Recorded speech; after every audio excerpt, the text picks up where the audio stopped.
Friday the 15th of January. Good morning. China in a bull shop. Well, 2021 has certainly arrived with a bang.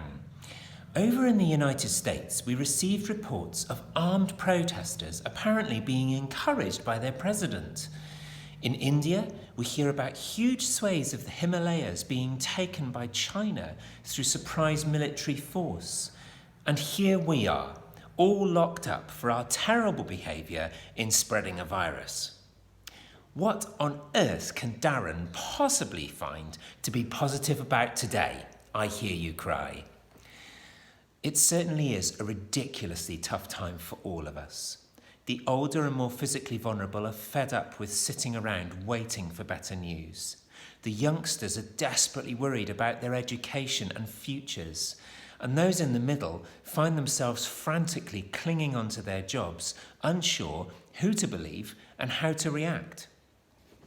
The media are now in full, devastatingly negative mode, crushing any hope in their readers with highly politicised and misleading nonsense as clickbait. They really should be ashamed. Let's consider some facts that they don't want to tell us about for a minute. The BBC heat map of COVID cases released on Wednesday this week showed a notable improvement in the hotspots across Wales. Whilst everywhere is still running at around 50 plus cases per 100,000 people, the 150 plus hotspots are diminishing fast. The lockdown is definitely achieving its objective in reducing infection rates, and whilst we're not yet out of the woods, I can see the edge of the tree line. The media told us that Brexit was going to be an utter disaster, with crashing markets, lorry jams, and no fresh fruit or veg in sight. At the point of writing, the FTSE 100 has shot up by some 5.5% from December the 21st. Goods are flowing into the UK, and I'm merrily munching my way through a punnet of rather good blueberries. Summer holiday sales are growing strongly, with the National Express summer schedule reporting a very large increase in bookings from the retired generation as they look forward to receiving their vaccines. In the United States, we can see a stimulus package coming together for around $1.9 trillion that will see a huge vaccine program and assistance checks reaching the hardest hit in society. Indeed, Goldman Sachs have forecasted a phenomenal 14% increase again in the S&P 500 index for 2021. This is based on better recovery data in the US and reflects the robustness of many US businesses who will get their time to shine once the lockdown lifts. The Asian markets also like this projection and seem to be buying strongly into the sentiment that the US will lead the way again in 2021.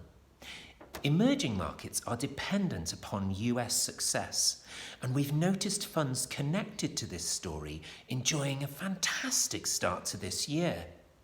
Just as an example, we can see today that the Invesco Asian Fund is up by around 9.26% over 1 month, and the JPM Emerging Markets Fund is also up by around 7.34% over the same period. This is some recovery, and it's feeding through to our clients' mainstream portfolios. And let's not forget old Britain. Our decision to increase UK equity funds in early December is now looking like a good one for our clients holding level 1 to 3 portfolios. The UK has long been underloved, but the tide is turning, and suddenly cool Britannia may be back on the cards. In amongst all of this positive news, there is one issue that continues to worry me, and that is the behaviour of China.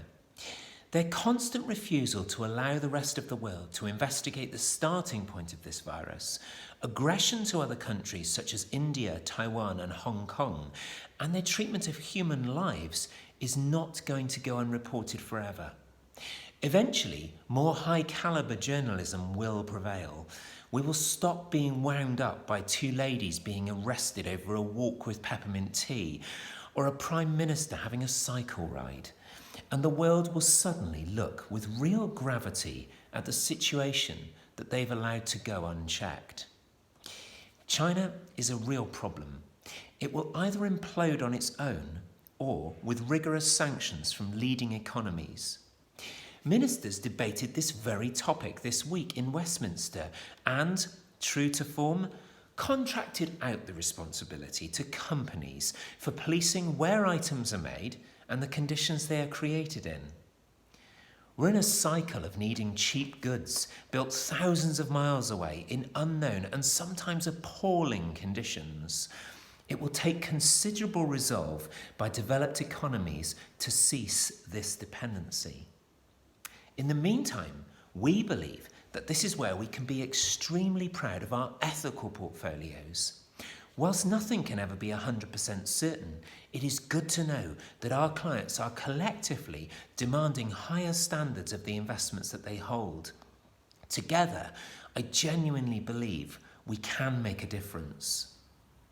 In Thomas & Thomas news, Katie is now on maternity leave and Bethan is being a great help. In honesty, we've been extremely busy as many clients seek to add to their portfolios. But we're coping well. I also may well have some brilliant and very exciting news to share in a week or two. I hope to put out another article in the coming weeks for you. In the meantime, please don't hesitate to contact me if you need anything at all. I know it's really tough right now, but you are not alone. We are here for you. If you want just a chat, just give me a call. My very best wishes, as ever.